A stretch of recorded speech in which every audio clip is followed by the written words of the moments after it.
Sunshine Radio Report!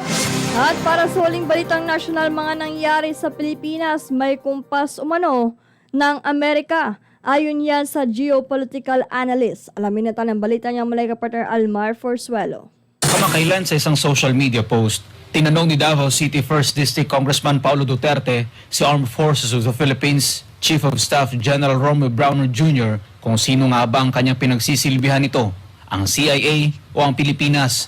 Nag-ugat ang nasabing tanong ng mababatas matapos na mabanggit ni General Browner ang Typhoon missile system ng Amerika na nasa bansa.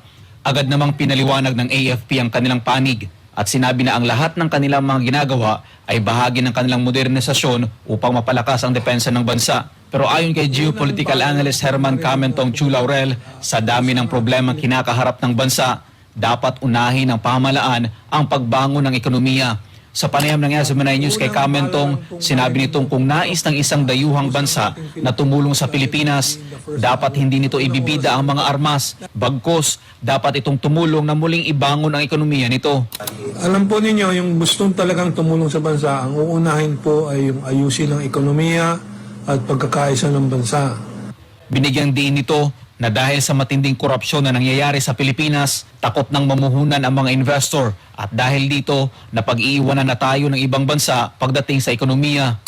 Talagang ang kailangan ng focus ng bayan natin, ekonomiya natin. Nasisira na talaga po, near collapse na po. Our stock market is the lowest in ASEAN. Ang ating GDP tayo nasa kulelat na dito sa 5 original members of ASEAN.